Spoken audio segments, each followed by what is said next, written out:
Let's now talk about Kelni GVG, and sure, it brings your mind about the development and the implementation of a common platform for traffic monitoring. We're talking about revenue assurance and then mobile money monitoring and fraud management. These are, guess, what comes into mind. The contract, you know, has become the subject of controversy, and you know what's happening. Two citizens took the matter to court to stop the implementation of that deal, but the court has ruled otherwise. Now, what are the implications since once that the court has dismissed that injunction? How can the ordinary viewer understand the details of this very matter? My guest will let us know more about this. Mr. Franklin Cudjoe of Imani is here. Good morning. Good morning, Brian. Good to see you. Good to see you. Very good. Thank you. Thanks for joining us. Sure, the ruling will affect a lot of people, but what does it mean?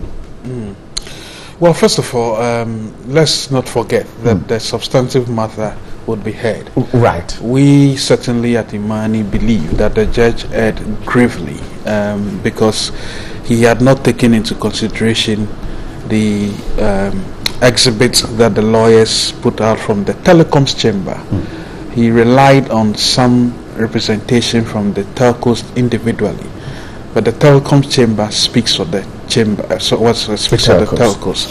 And I will just read just a 30-second paragraph, by the way. Right. In fact, in the exhibit that was added, the suit was amended and the exhibit was added, Mr. Kofi Bento, who is managing partner of Lex Praxis, which is a law firm which sued on behalf of the applicants, asked Mr. Ken Ashigbe, the CEO of Ghana Telecoms Chamber, a question. As a spokesperson for the telcos, are you able to assure the public and clients that the implementation of the common platform system as presently designed would not lead to any breaches of privacy? This is his answer. The common platform system as presently designed has the capability to breach customer privacy. However, with time, effort and collaboration between the telco engineers and the NC engineers, we might resolve the remaining challenges that certainly exist. That's his answer. That's the answer. Someone might say, because he says that with time, we might exhaust, probably amend. He actually uses the conditional term, we might. Which means that having capability is different from intent. In fact, what the judge ruled, and he said he's using the law. The law says you should not have the capability to monitor. Now, he believes that it is basically an intention which the ministry has cured by, don't forget, the ministry issued a statement even before this matter was heard in court that, we've really introduced a filtering system to prevent people breaches to happen, which means that they were aware that it could happen. So privacy issues are serious matters. In other jurisdictions, far-seeing jurisdictions like the United States, the Supreme Court ruled by a majority decision not long ago that privacy issues are not things to be toyed with at all. And so the slightest doubt, you need to make sure that you nip it in the bud before it becomes problematic. But someone can say, what does this mean for the entire Kelni GVG case? It's just a minute aspect of it. The whole problem. Well, we know public policy in Ghana. We know that politicians are always looking for ways to scam us and cook schemes. So their intent is to actually grab the money. So they may not even be interested in the privacy issues. We are just trying to be elite and to know, but also being cautious, because in other jurisdictions like Kenya, April 19th, the High Court threw out a similar Kelni deal, which was to monitor. In fact, they called it fake monitoring.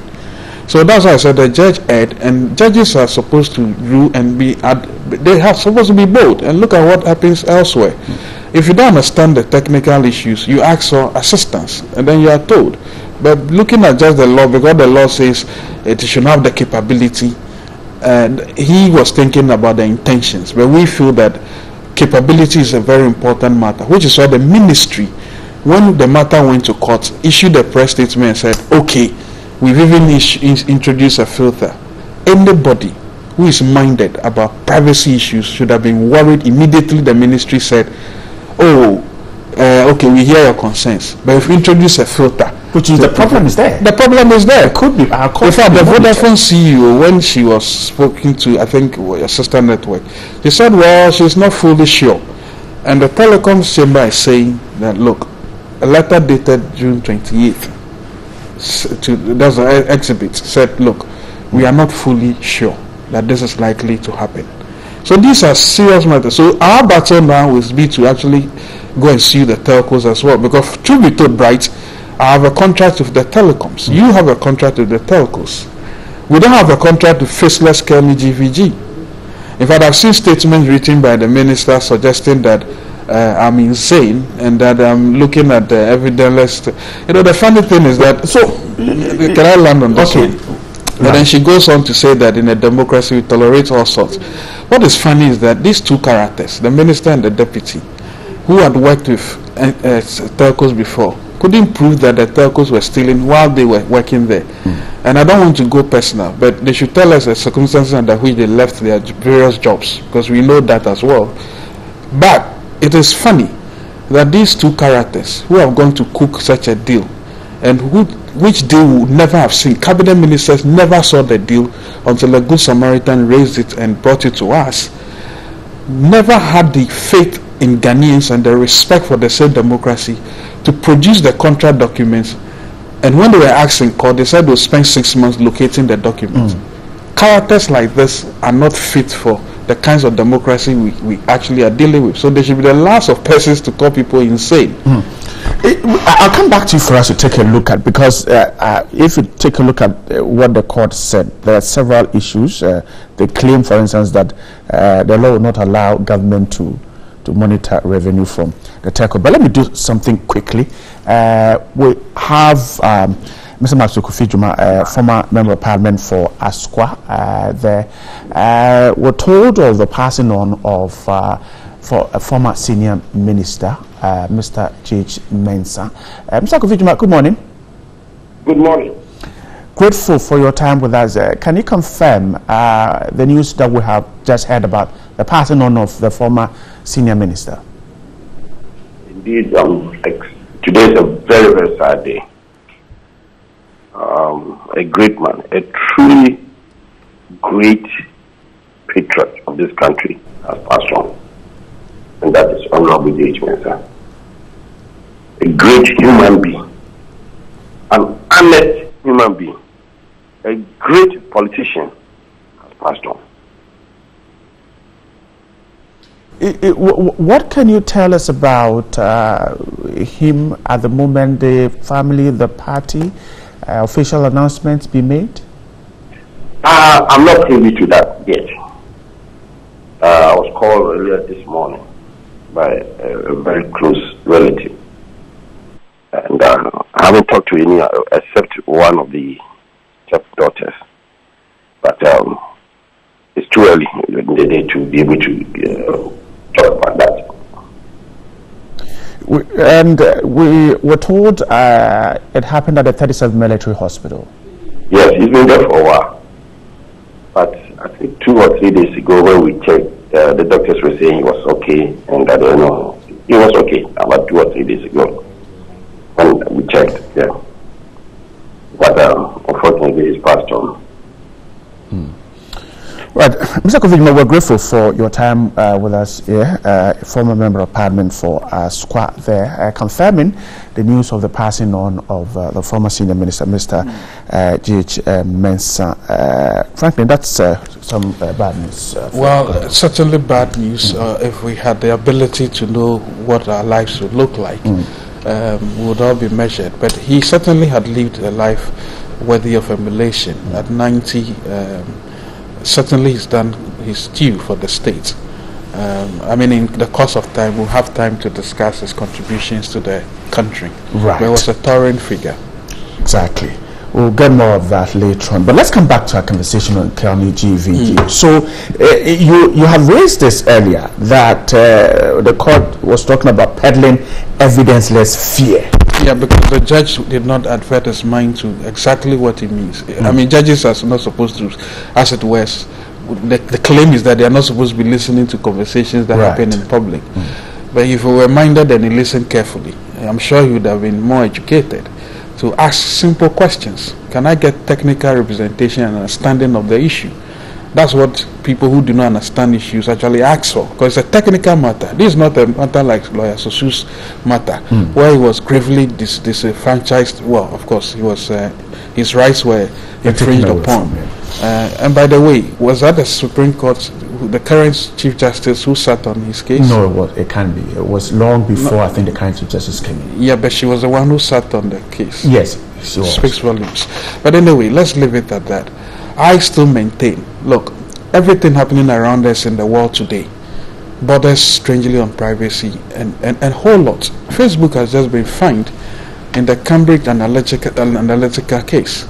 So privacy should not ever be toyed with. At the minimum, you don't even make comments like evidence-less fear.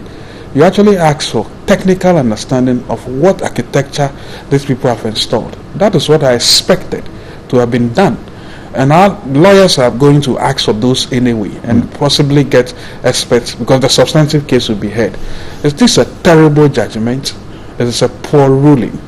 Having said all of that, let's not forget that there's a higher injunction from the Court of Appeal on Kelni GVG. On the contract itself. On the contract itself. One of the things we raise as well, any serious-minded ministry full of capable, competent people would have made sure that they dealt with existing contract properly before engaging new ones. That's what they didn't do, and they went and I think Suba went for an injunction, and they went appealing against it, and they lost by 3-0. What it means is that even though this matter will still be heard about the privacy issue, it's a micro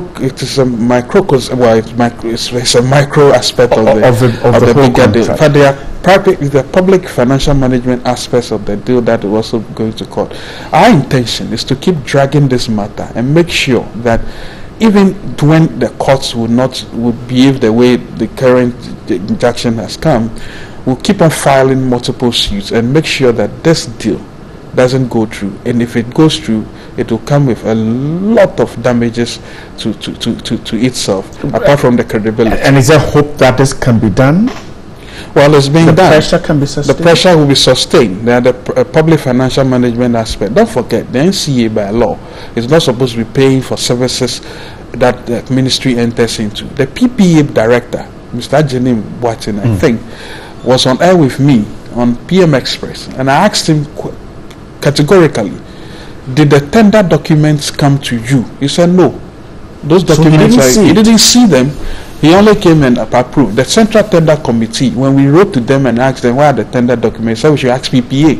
In fact, the minister for the two ministers, two incompetent two, actually told us that the documents are the PPA. So the moment the PPA boss said to me on air, and I excused Nanansa to ask him the question directly, he said no documents are with me. Any serious ministry that is supposed to assure us of our taxes and ensure good policy should not hide documents away from citizens, so that when they went to court and they were asked, when will you bring the document, they said 6 months, and the judge said, well, listen, I'll give you 6 days, but let nobody be let nobody be fooled that the contract documents include the contract itself, the tender processes, the architecture of what Kelni GVG is coming to build. So this matter has just started, because the reason why we are asking for those documents is that you recall the AfriWave case. How did we know that the AfriWave contract was a fraudulent one? It was when we saw the tender documents and we realized that in the scores given to the tender evaluation scores, when Suba got 34, AfriWave got 25, but the the individual scores were 25, but the total was written 37. When we pressed the NCA, they said it was transpositional error. They were transposing from Excel to Word. How 25 turns into 37 can only happen under this in this country, where juju, tricks, and magic actually play in our public policy. We should never allow Kelni GVG to. If I'm the president, I'll be disappointed if the president goes ahead and encourages this grand theft. Because once if it goes through the courts and the courts agrees that this is a content that is in good shape, and so well, we'll come to that when we go. I mean, the public financial management aspect will be looked at. Okay. But we are saying that, and maybe it also depends on us. We need to show a lot more capability for the judges to understand what they are dealing with. There's an understanding clearly that they don't understand some of the issue. I think the justice, what's his name again, was severely limited in understanding what it was. So he was just using the law, claiming nothing will happen. In fact, he made a very damning conclusion, suggesting that if your privacy were breached, the state will compensate you. Yes. But that is terrible. You know why that is terrible? Because you could die if your privacy is... and the fact that there's a law against murder, there's compensation for murder victims, doesn't mean that we shouldn't ask the police to protect us against potential murderers. The ruling must be seen in that light, and let nobody watching assume that I'm trying to calumnize the judge. In serious jurisdictions, and I work with think tanks around the world, a think tank like Cato, a respected think tank in America, reviews the judgments of court rulings. So when you can do that on public policy grounds, I think judges should actually be learning a bit of economics, and if they don't understand, they ask for some technical support. Let's wrap up the conversation on this. Would anybody be arguing legitimately if the person says that, well, the data protection law is there, so we shouldn't worry about this? What data protection? Which data protection? Your data protection, even the Chinese are building your Ministry of, what's it called? Ministry of Foreign Affairs. They do all of that. Do they even activate the data protection? Do we really know what data protection is in this country? From the data I see, people argue that there's a data protection law. Of course, the law exists, which means that if you breach it, you're actually submitting to me that we need to prove breaches. And we are saying that when the judge has the opportunity, because data protection is just like, it's almost akin to murder. You need to make sure that beyond reasonable doubt, before you can actually make a ruling.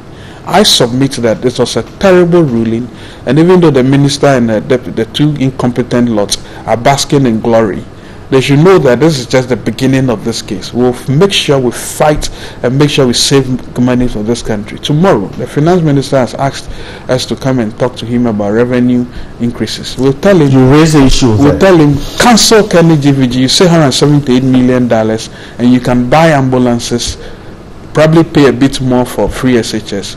Nothing. Don't even attempt increasing any tax, because we will oppose it. That's what you should do.